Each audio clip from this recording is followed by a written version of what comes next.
Welcome, everybody, to Spirituality Adventures. This is a non-judgmental place to explore spirituality, and we're so glad you're here. This is a viewer and listener-supported podcast, so we greatly appreciate your support. If you're watching on YouTube, be sure and subscribe to my YouTube channel.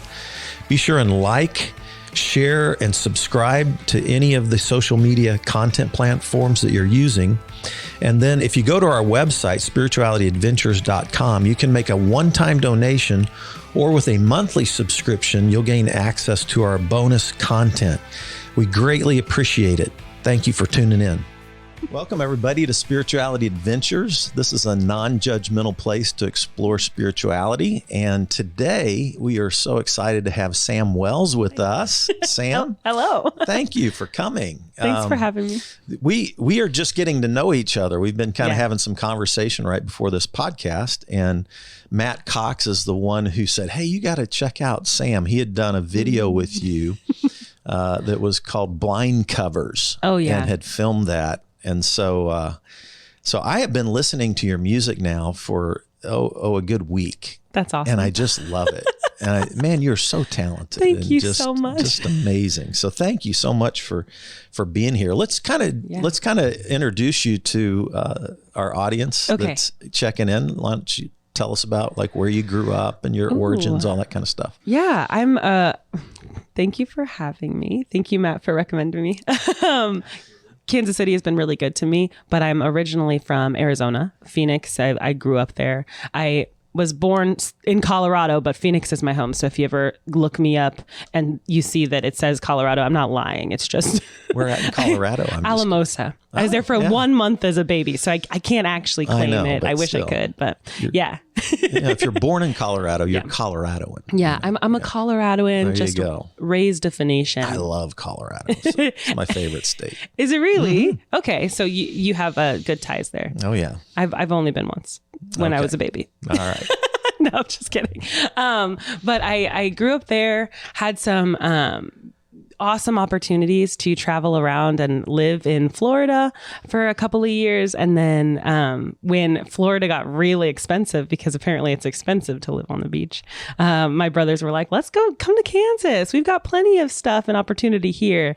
And I was like, I don't want to live in Kansas. I don't want to move to the Midwest. What? But it actually turned out to be beautiful. I love it here. Everyone is truly kind, which I thought was just a stereotype of like, oh yeah, the Midwesterners are just great, kind people. But they're truly welcoming and kind. And I have just been able to grow unbelievably here. Oh, that's awesome. Yeah. So you guys moved from Arizona to Florida, like your whole family? Yeah, my whole family journey. Sold everything and picked up because I said I wanted to be a Disney princess. I got to hear this story. Tell me this story. Yeah, my mom is awesome. I had convinced her that I would be able to be a Disney princess if I moved to Florida. And Lord knows that I wasn't a Disney princess in Florida. On our way there, our car broke down and we got stuck in New Mexico for like a day and a half. And I missed my audition to be a Disney princess. But we still had sold everything and dropped our lease. So we were moving to Florida regardless. And so that was a wild adventure. I actually ended up, once I moved back to Arizona for a bit, taking care of my dad, I got to be a Disney princess out there. So did you? Yeah, all in the right timing. How old were you then?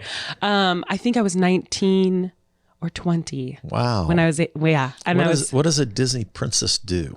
Oh, just, princess things. No. We attended a lot of events. So I was Princess Tiana. And so I would go to parades, or I would go to corporate events, or I would go to parties and just be a Disney princess, waving, singing, answering questions, lots of smiling. So that was like, it's like a PR kind of thing. Cool. Well, so you're my first Disney princess to be on the Spirituality Adventures podcast. Thank you. We're honored. So. Thank you. The pleasure's mine. That is awesome. That's awesome. So, so you end up in Kansas after all of this. Yeah. Yeah. But it's been the best thing, I think, for me. My husband's from California and he would really like to go back to California. But I am like, I'm plugged in Casey. And I have so many people here that I love and that I've connected with and that are for me and are taking care of me and are rooting for me. So I don't want to lose that just yet, but he's trucking through for me. So yeah. That's good. So, did you first move to Lawrence, Kansas? No, I first moved to Leavenworth. Leavenworth. Okay. I tapped the table. Hey, it happens. Okay. Yeah. And so Yeah. Leavenworth, Yeah, Leavenworth, Kansas. It's like the prison town that's over by Weston. that's what everybody knows it for, right? Yeah, it's just But the Melissa prison town. Etheridge is from Leavenworth. Really? Kansas. Yes. Oh, So that's she's unfortunate. She's one of the No, I'm just kidding. famous people from Leavenworth. You know, Yeah. you always have to add that in, the prison and Melissa Etheridge. Yeah. Anyway. Yeah.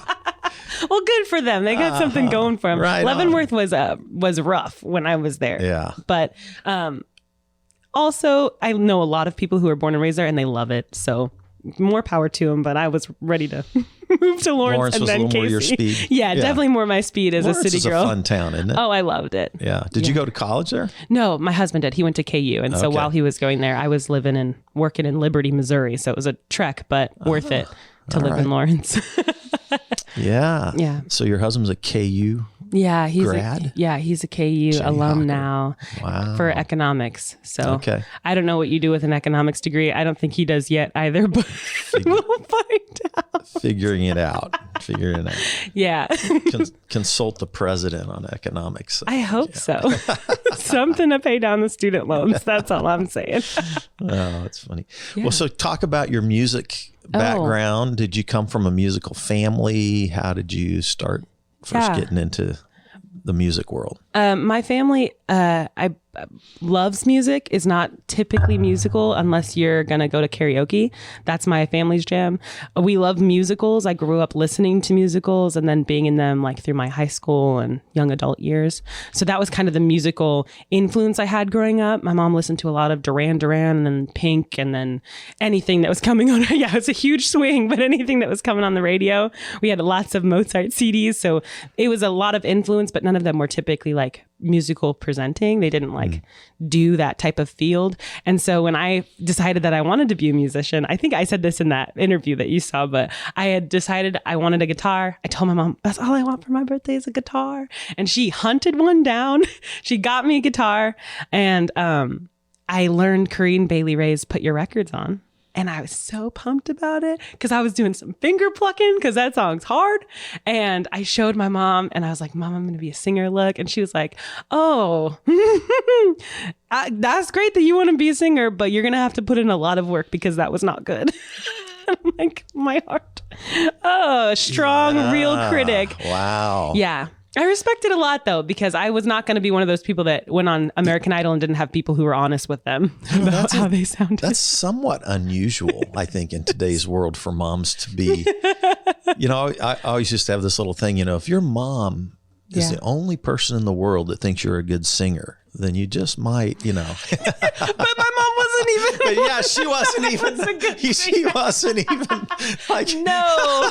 Well, most kids don't survive that, No, I took her words and I was like, okay, maybe it's not for me, but I'm going to join choir in school and hopefully it'll hilarious. toughen out the kinks there. But now she's very proud of me. I'm She hears my music sure. and she's like, yeah, this is what I was hoping for.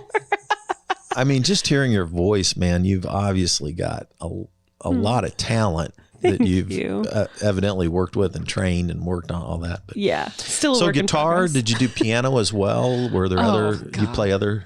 I've seen you play the ukulele. Yeah, and, haven't that's seen my you jam. do keys yet, though. No, I tried keys way earlier before this guitar story. I'd asked my mom because it's been in my brain. I've wanted to be a musician since I was just a little wee child.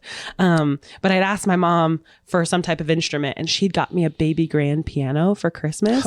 Like it was like a little electric one. Okay. Not a really fancy okay. one. But she had got me this little baby grand, and I was so excited on Christmas morning. I just wanted to play it, and I didn't wait. I wasn't patient, and so I got my breakfast, and I was eating it at my piano, and I spilled cereal all over my piano before I could even play it, and so it was broken. There was no going back from that. No. There's a photo of me just sobbing over this piano that I broke like the day I got it. So piano's not in the cards for me right now. Right. I don't play. Right. I can play with the piano. I can warm up. I know how to teach my lessons, my vocal lessons with the piano of like, this is what we're working with, but I am not a piano player. Yeah. Mostly exclusively ukulele, though I did bring a guitar for you today. Well, that's great. So did your first times to perform, was that with these musicals through the school, or was it through your church, or where was that? It was definitely through school. Every year I just had some type of musical performance elective, I think is what they were called. I think they're still called that. I hope it's been a minute. But I had some kind of musical performance class, and my first experience that I remember of being a student of music was, I think, second grade. The choir was going to go to this massive hotel, and we were going to be performing for these people in this ballroom. And the teacher came up and was like, okay, but we have a solo. Who wants to do the solo? And no one wanted to do the solo. And I was like, you guys are crazy. I want to do this solo. And so I raised my hand and I got it. And all I remember is being in second grade, like a little 7-year-old walking out strong in my performance, like, I'm going to sing this song. And it was a 7-year-old singing a solo. But I felt good. And that's when I was like, yeah, I'm going to do this. And thus the story of the piano and then the guitar and then getting here. But it was definitely school that kind of told me. Yeah. Awesome. Good. That's why we got to keep arts and music in school. I know. It's such a huge deal. Yeah, right? It really is. Very good. All right. So then, so when did you start writing your? Well, or just in general? Because just in general. It was pretty rough there in the beginning. I think I started writing what would be like a smash or slam poetry, like where it's just like angry writing about my feelings in middle school. Lots of love songs where it's just like this unrequited or not. What is it? Reciprocated love. A lot of that in middle school, which checks out.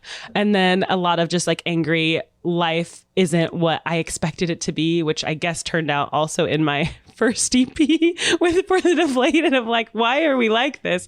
So it really, I wouldn't say school again, middle school age. I started writing and then it got good probably around 22. There you go. But you kept working at it. Yes. And you let people give you feedback along the way. Yeah. So this was a craft that you literally pressed into, started working on, let people give you feedback. Yes. And so your first, what would you say your first recording projects were? Okay. My first recording project was a song that actually is out now still. It's called Lesson Learned.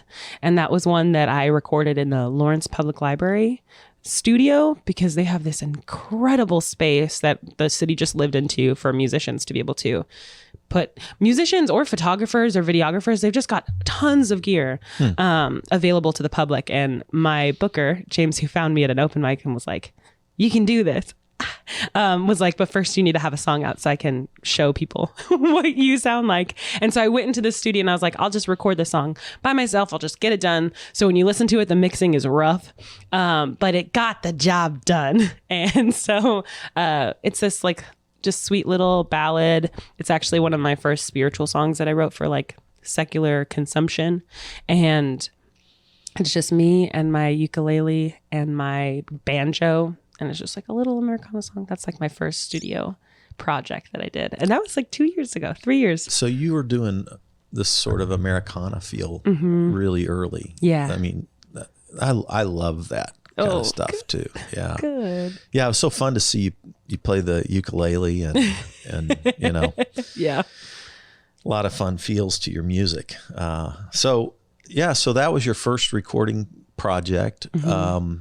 Where did it take me? Yeah. Where did it take you from there? Okay. So I'll give you a little bit of background. The person who found me and really got me plugged into the KC music scene, his name's James Carter. He runs a project called You Found Music. And he kind of found me playing for Ben Wendt at Rhino's like open mic. Okay. This is the first time I had decided to go to this open mic, and I played 2 of my songs.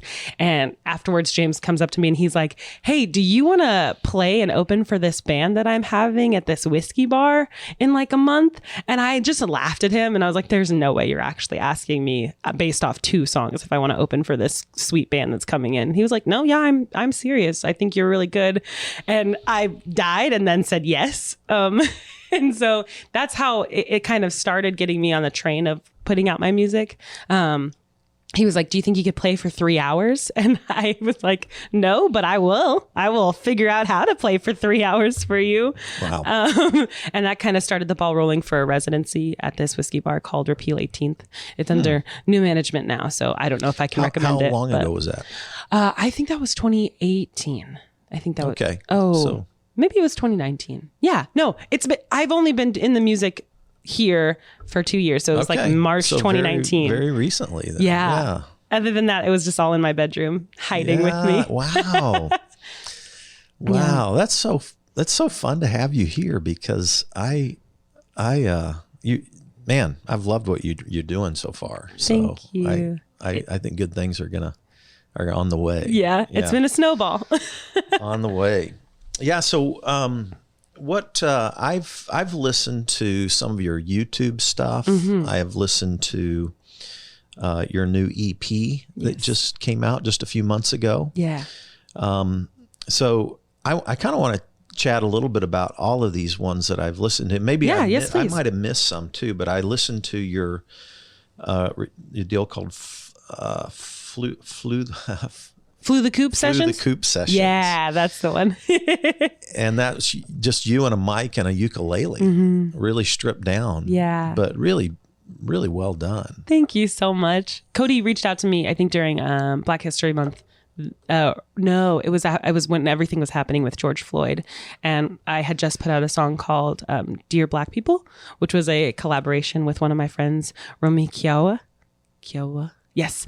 And he had heard that and was like, we want to get you in. And so it was just really important to have it be just about the music, basic production, but it turned out to be so sweet and intimate. Really well done. Thank you. That song, Dear Black People, was your friend wrote the poem. Yes. Is that right? Yeah. You ran across it and then you just put it I to said, music. Dibs. Can I put this into music? Yeah. Yes. It's really a good piece. Yeah, he's a phenomenal writer. And I think you said that got published on what was it? Some kind of a Black Lives Matter. Yeah. Compilation. It was the Black Lives Matter compilation put out by French Exit Records. French Exit Records. Yeah. They had reached out to me too and said, is there something you want to put on this Black Lives Matter compilation? And I said, I got just the song for you. Okay. This is the one. Yeah. And he kind of let me finish out that album with that, which was just such a sweet honor of being like, if this is the last thing you want to hear about it, it's just that you matter and you're powerful and you're creative, and just because all of this bad stuff is happening doesn't mean that you can't bloom. So that's very, very good. Yeah. Yeah. And then Matt had videoed you in a blind covers session. Yes. Which was so much fun to watch. It was so much fun to be a part of, honestly. The coolest thing. So, this was the first time I'd seen it. I didn't realize it was a deal. So, so they bring you you did this at the Rhino. Yes. They brought you into the studio. Yeah. And they give you a song by Tom Waite. Tom Waits. Yeah. Tom Waits, As Bad as You. Or Bad as Me. As Bad as Me. Bad as Me by Tom Waits. Tom Waits. And they gave us the lyrics. You had never heard it. So you have no clue what kind of song it is. No. And then you've got a little band around you and you have to like in the moment. Yeah. Those are just on the fly collection of the most talented musicians I knew. I called them last minute and said, hey guys. They are. Apparently they are. They are some of the most talented musicians in the city. That's Daniel Cole, Tim Agotu, and Daniel Moraine. Okay. And Daniel Moraine played guitar. Tim Agotu played bass, but he is a phenomenal guitarist as well. And then Daniel Cole played on the drums. Yeah. And this is called Blind Covers. I encourage people to watch it because it's just really fun to see what you came up with. Oh yeah, they on the fly. Awesome. Everybody kind of participated, so it was like a group. Project. Oh yeah. I would not have turned out as good without them. I'm confident. And then you just play this cover, and then you finally at the end listen to the real. Oh my gosh, blew my mind. I'm like, there's no way this is a real song. This is like funny. A real famous, well-known song, and I was surprised. I was surprised as well. It really was. It was great. Yeah. So much fun. So let's talk about your EP that just came out just a few months ago. Yes, For New Year's Eve. the Deflated. Yes. All right. So obviously it sounds like you're dealing with some difficult issues in life. Yeah. The title song Yeah. is for the Deflated. And tell us a little bit about the backdrop for this EP, like what you were going through as you're putting this together, writing some of these songs. Sure. Yeah. And in the songs, you get like a little bit of my growing up, my youth was, and the loves and the disappointments that come with, adolescence. And then you get taken to kind of the concerns now, which I feel like is a concern for all adolescents who are growing, which is climate change for me. That's just been one of the most impending dooms that constantly cycles through my mind. I know there are massive things happening, wars everywhere, but the biggest thing for me that I think about is climate change. And so when I had first discovered that this was a problem, because it wasn't something that I just knew, I was like in the pits. I was in the pits for, I want to say, a week and a half. My husband was very worried about me because I was just down this rabbit hole of like, this is happening and this is happening and this is disintegrating and what are we going to do with this? And finally for me, I was like, I just am angry. I'm just mad. I'm upset that this is a position that we've put ourselves in when we have this bountiful resource as our earth that we could be honoring and loving and taking care of. And instead we're just burning it down. And so for me, that emotion, I was like, I'm going to write out how angry I am. And it turned into this anthem for me, where we get to not only kind of rage against the machine, but also like ask the question and then be encouraged to figure out an answer and to constantly be finding and striving an answer. So that's why that kind of needed to be the moniker for the whole album. Because following it, like immediately was this another jam for me about quitting your job. I think that when it comes to things that are deteriorating, not only the things around you, but yourself, your inner spirit, it was just important to take charge and make the choices, do the hard things. And for me, that was quitting the job that felt like I was dying in. Super important. And then it kind of takes you on the journey of like, being willing to, this is my thought process for it, is it takes you on that journey of being willing to do the things that scare you. So it leads into taking chances. But all of them surrounding that theme of like introspection and then risk and what that reward could be if you're willing to do it. Yeah. Awesome. Whether it's leaving home or quitting your job. Yeah. It's interesting. Growing up, I'm a lot older than you, and we didn't think a lot about the climate, but I've always been a lover of nature. I've been backpacking and hiking and climbing, and I'm still doing rock climbing, all these kind of things, big mountain biker. So I'm a huge lover of nature. And I remember when I was a teenager and I was just learning how to backpack and stuff, one of the early books I read was Backpacking One Step at a Time. And it had a whole chapter on taking care of the planet. And like when you go in, you take only pictures and you leave only footprints. And so it instilled in me as a very young teenager. And then when I was studying scripture and stuff like that, and you look in the creation story there in chapter 1 and 2, you've got this mandate that's given to us, like, you got the story of Adam and Eve in the garden, and they're to tend and watch the garden, which is a stewardship type of a mandate to take care, to be gardeners, to take care of this beautiful planet that we live on. So at any rate, so I've always had a place in my heart for that and mindful of that. So I really appreciate that about you. So I love this song, Desert Youth. Yeah. That's the, it's, if I'm getting it right, it's kind of like you're growing up, starts out, what are those opening words about being in a big sweaty town? Yeah. Yeah. If you've ever been to Phoenix, I feel like that one sets the tone pretty well. But it's like you're finding yourself in that song a little bit. You're leaving that town, you're leaving your mom. Yes. Right. Yeah. That description of the leaving the nest. Mm-hmm. And then you get out there, and then you got to figure out, well, maybe all my problems weren't where I grew up. Maybe I'm a part of it too. Yes.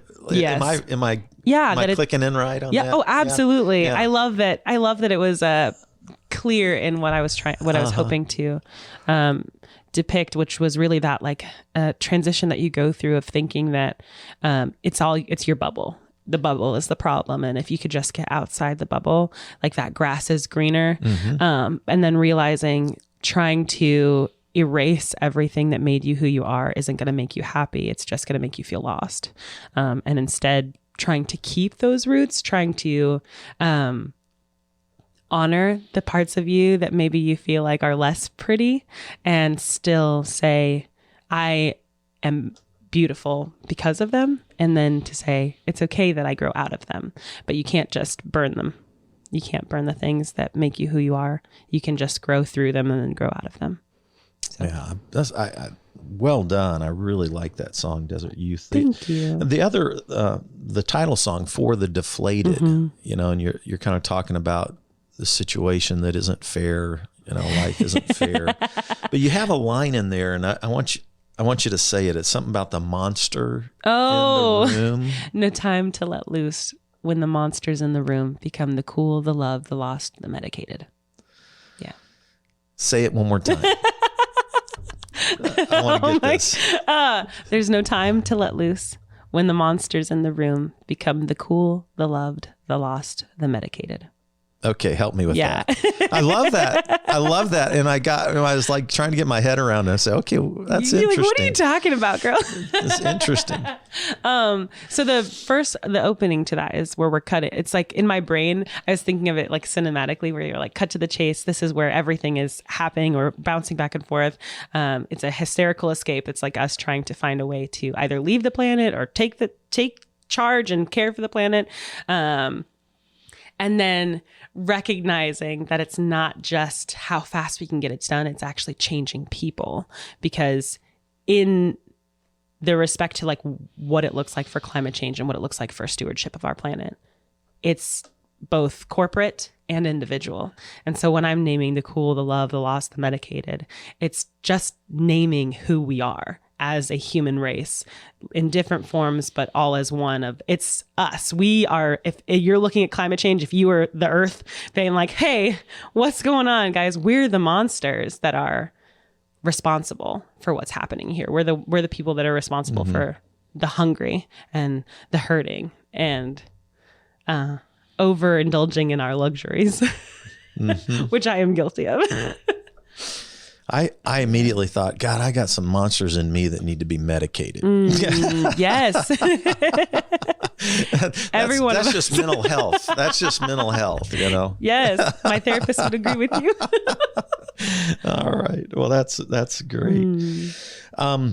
So let's talk a little bit about your spirituality, your creativity. Where does your creativity flow from? How do you nurture creativity? And then how does that tie into spirituality for you?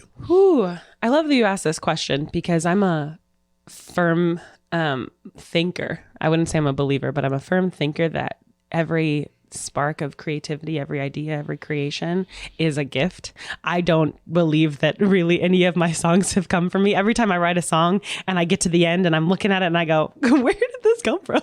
Like the way that the words flow together, or when it becomes this like piece of art or this piece of work, I look at it and I'm like, there's just no way that I came up with that. I'm not as eloquent as this song seems in my day-to-day life. So I do truly believe that it's a gift, every song.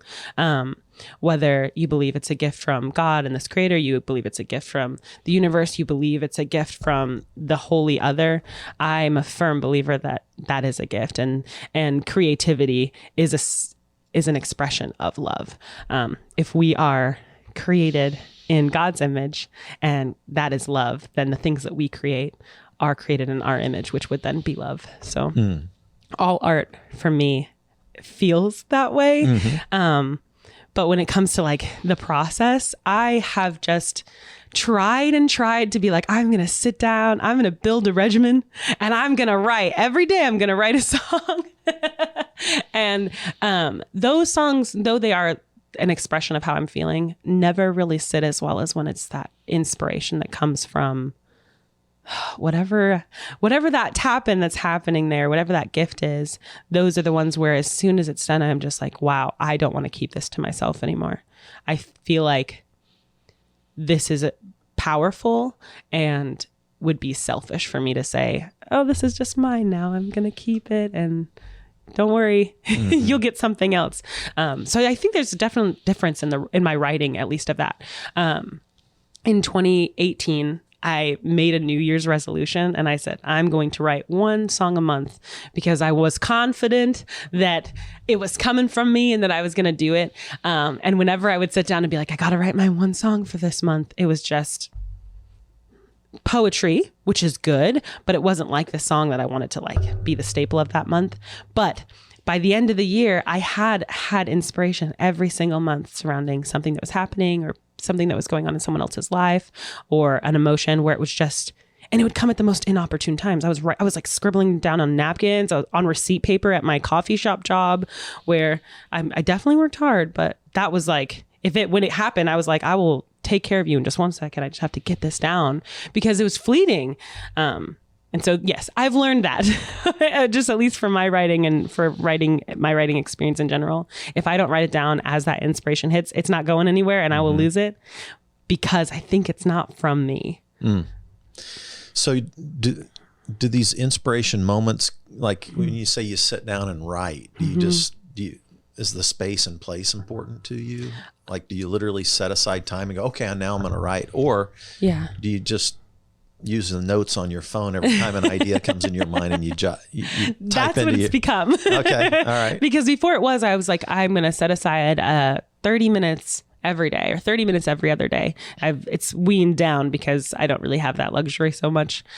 Being a musician means you have to work a lot. But sitting down and saying, I'm going to write, I'm just going to sit down and just word dump at anything that comes to my brain and see if it's usable. And that's been helpful when I'm going to go to co-write with someone, where then the inspiration's flowing and I'm able to pull from whatever the vibe is of like, oh, I wrote this down this time. So maybe all writing is inspired, but those ones, the ones that I turn into songs, the ones that I've chosen for my upcoming album that I'm working on, have all been ones where it's like, I've literally pulled over my car to record a voice memo and then type down what is happening in my brain, because I don't want to lose it. Yeah. And there's times when I've had ideas for, like a book or a blog or just a message or something that I'm going to deliver. And if I don't get it down, it escapes. It's like that dream that you forget, 30 minutes after you wake up. Or if you don't tell someone about it, it's gone. There's actually a theory about that. There's a theory that surrounding an idea, that ideas are like spiritual beings that are constantly presenting themselves to people. And if someone doesn't take that idea and do something with it, it will move on to the next person. Oh. And there's been trackings of ideas where it's like, I was going to write this book, but it took me a long time and I couldn't figure out what I was supposed to do with it. And then I lost the inspiration for it. And then someone they were in contact with a year before took that idea without them having the conversation. Just, I got this idea and I ran with it and was able to complete the book. And it was just whether or not you're honoring that idea. And I love that. I don't know if I believe it. It's like they're like little idea fairies, but I love the concept that like, if you don't honor it, it will be presented somewhere. Good or bad. I've never heard that. Oh yeah. I'll send you the article. Yeah. That would be really cool. I like that idea though. Yeah, me too. It certainly is true if you lean into some of those intuitions, creativities, or whatever that they can blossom, right? Yeah. And so, that's cool. It's shown in scripture too. I don't know if that is helpful for like this audience's understanding, but time and time again, isn't it that the Lord would show up and say, I want you to do something. And if one prophet wouldn't do it, he would then move, what is it, Elijah? And then, I can't remember the other name, but where one wasn't doing it. And so he's like, fine, I'll go to the next person. and I'll make sure that my will gets done in this way. So it's scriptural, right? Where it's going to happen. Yeah. Yeah. So let's talk a little bit about that. You are currently a worship leader. Yes. At a church here in Kansas City. Yes. Good Shepherd, Kansas City. Okay. Yeah. And how long have you been, when did you get involved in worship leading, and how long have you been involved in that? I realized that it was something that I wanted to do on a winter trip in middle school. We had devotional time every morning and night, which is like a scripture or like a testimony and then music. Mm-hmm. And the two women who were leading worship for our retreat were youth, but they were incredible. And the way that they were able to express not only their love for God, but within their musicality and being able to tie those two together, especially when I was having a spiritual experience, I was like, this feels like the way I connect with God, the way that I connect with my spirituality. Mm-hmm. And so from that moment, I went up to them after the trip and I was like, teach me your ways. I want to be like you, which is super funny because they were just kids my age too. And they're like, I pick up an instrument and then sing about Jesus. Yeah. But so from then it was always something that was in my brain.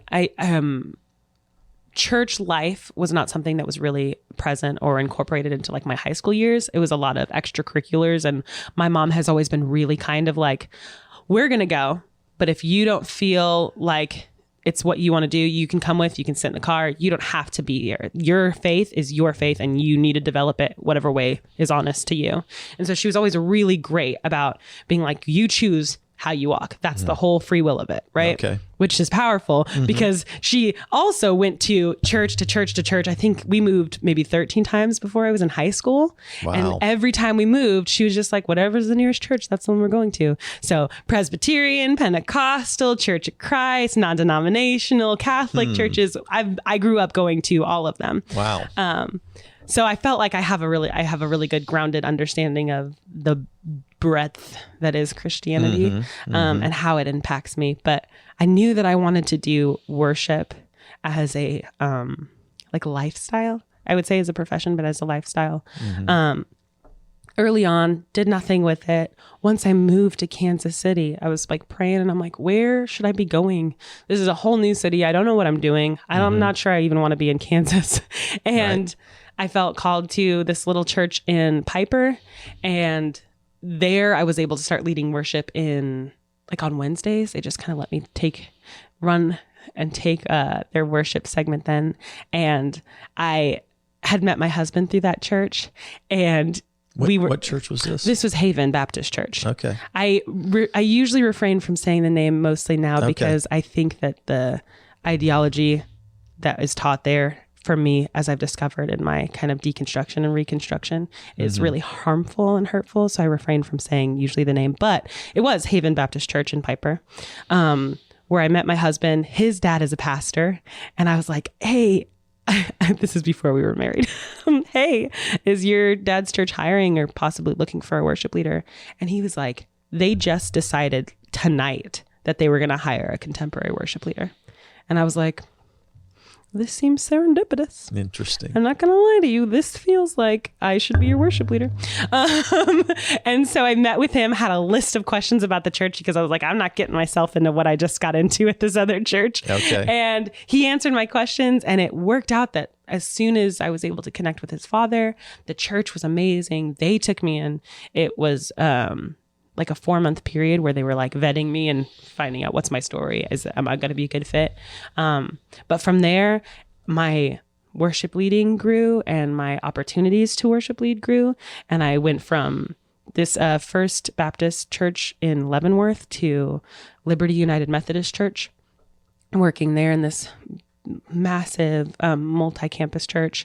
And then from there being able to work with Resurrection downtown, Resurrection Leawood, and them as a whole, and then finding Good Shepherd, and that being my church home. So I've just bounced around, and it's a lot much like my mom. Yeah. Well, Adam Hamilton and I started our churches the same year. Oh, okay. I've known Adam since the early 90s. yeah, we're reconnecting this week together. Yeah, he's a powerful pastor. Yeah. Absolutely. Who were some of your worship people that you were listening to, and what kind of worship music do you do? I'm just curious. Oh, I'm so bad at this because I actually hate CCM music so much. Okay. No, it's actually horrible because my congregants will come to me and say, "Have you heard this song?" And I'm like, "No." They're trying to get you to do the latest.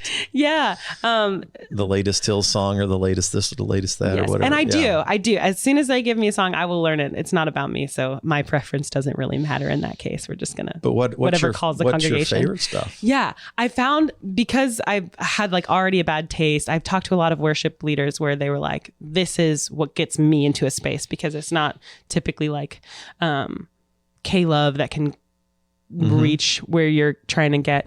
But I've just fallen in love with like All Sons and Daughters. I've fallen in love with Brian and Katie Torwald, Gungor when they were still a gathering.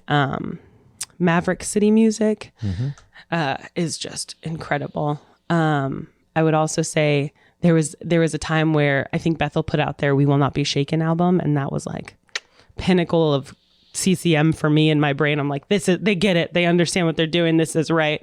But I also really like a lot of like Andy Mineo, which is a Christian rap, I guess would be considered. Anything that feels like they went out of the box in their thinking. Okay. I know that there is a purpose and there is a joy that comes from not only creating something that is easy for people to join into and digest, but also that they can anticipate what's coming next with your like verse, chorus, bridge a couple times, chorus a couple times, it's the ending. I know that there's power in that because we don't have to think about it, but I want to think about it when I'm listening in my free time. So anything that's going to be obscure, you could send my way. Core has a whole album called The Listening Heart, and that has been just on repeat. I think they put it out like 6 or 7 years ago, and that's still a main album for me to listen to and feel called to. Awesome. Tell me, we chatted briefly about you had a little bit of experience in the Black church. Yeah. And I'm curious if maybe some of that had some influence as well. I wish it had more influence. I found the Black church and my connection to it far later in life than I would have hoped. But it came to a place where I was able to experience this half of my life that I had never encountered in such a powerful and spiritual way. The way that they worship, where it's free and it's earnest and it's emotional and it's inclusive, right? They want everyone to be up and jumping and just praising together, has been incredible. I so badly wish that I was a gospel singer. I think sometimes I get gigs or like opportunities in the church where they're like, "Hey, you should come sing," and they're wanting me to be a gospel singer. And I'm like, I don't have that. I don't have that going for me yet. But that has been just a point of awe for me. I get to really set aside what I know in worship and to experience worship as this whole new form when I go out there, which is where Maverick City comes in, because that's a Black church through and through, and they are doing good things. Right. They're doing good things with their music. They have some great stuff. Absolutely. Yeah, definitely. Well, a lot of fun. My church home for the last I don't know, year and a half, probably, maybe getting close to 2 years, probably over 2 years now, has been one of the large African American churches here in Kansas City, Missouri, and Tim is the worship leader there. Will you say the name again? His first name is Tim. Of the church. Oh, the church, Macedonia Baptist Church. Baptist. Yes. I want to remember this because I'm going to look up their online worship since they just started. Yeah, they just had their first Sunday service back together again since COVID last Sunday. Yeah. And but yeah, they some wonderful it's powerful music that goes stuff. down there. I just wanted to be there, in the music and let the healing come, Yeah, absolutely. So it's a whole experience in and of itself. Yeah, you bet. Well, good stuff, man. I love your heart, and I love what you're doing. Thank you so much. I do. I am very fond of, the style that you're doing. So it is kind of what I tend to go to. I listen to a lot of, I listen to everything, very eclectic, but what I end up landing on is kind of like sort of alternative rock or, like folk. I'm really excited that you're grouping me in with these two genres. Folk. Well, would you say hope. Americana a little bit, or? I would say that's the direction I'm heading in, but my ideal form of music genre creation would be like beach rock meets funk meets singer-songwriter lyrics, because I think it's easy to get kind of lost when you're just jamming and you're grooving. But I sway back and forth because I just love folk music. I love how earnest it is. I love how simple it is. I love that you're on a journey and you don't need anything else other than like what you've got in your hand and your voice. But yeah, I mean, like Mumford and Sons and some of that. I don't know if they call that a folk revival at one point or I think not, that would be, Lumineers, all these bands really started popping up.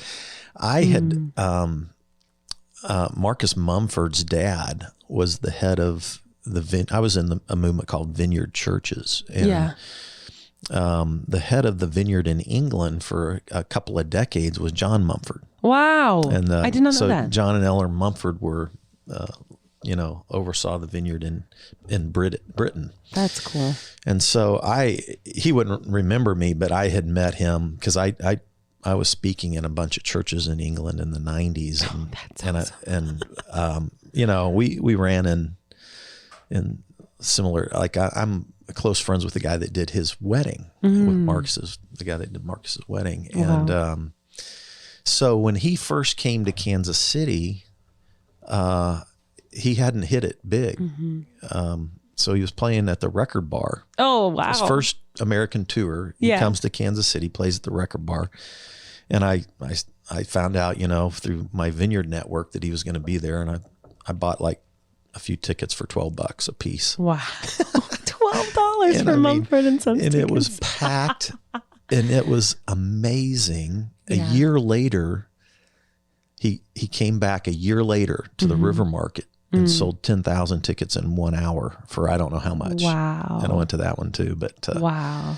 I mean, he just literally blew up overnight. Yeah. Like it was, in a year, he just, it can happen. he ends up playing on the Grammys with Bob Dylan, I think. Something like that. Crazy. Yeah. Well, listen, let's have you do one of your songs for us I would love as to. we kind of wrap up this interview. And what song do you want to do for us? I was going to do the closer on my album, which is Taking Chances. All right. Yeah. All right.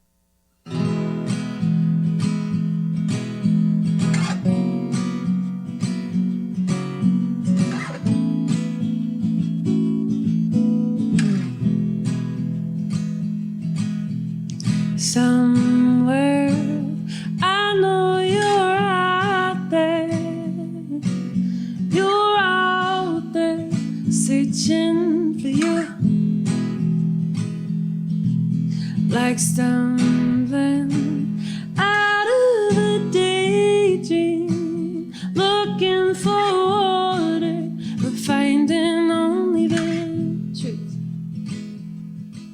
that there's no more to life than taking chances.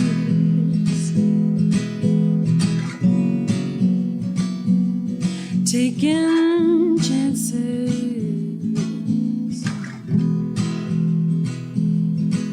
Well, now we're anxiously in a hurry, never truly ready, still feeling bulletproof, lost but all not forgotten are the sentiments we built around our youth, thinking there's no more to life than jumping fences.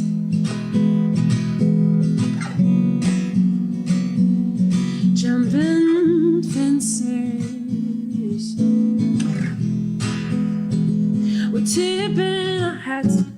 first up to bat, a job well done. Holding the fear of striking out, or like a gun. Always asking for something secret, something real. Well, would you just tell them how you really feel?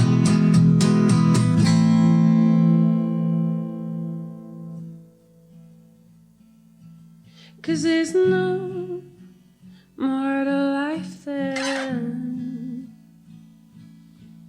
there's no more to life than, oh, there's no more to life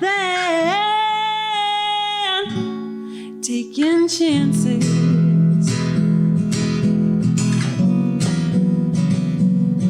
Taking chances. Ooh, ooh,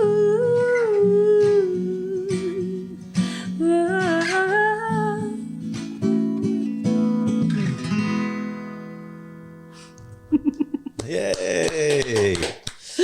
Thank you, Sam, so much. You know, I want to really encourage people to jump online and, you know, check your music out.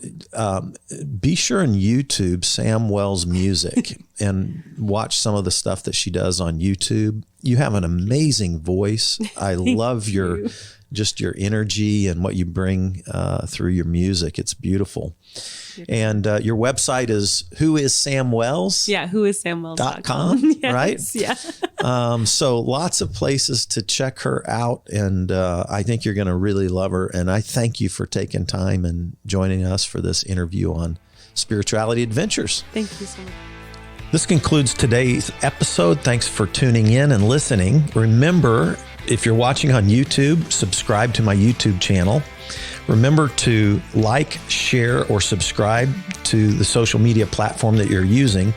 And then go to our website, spiritualityadventures.com, and make a one-time donation, or you can subscribe monthly and receive our special bonus content. Thanks so much.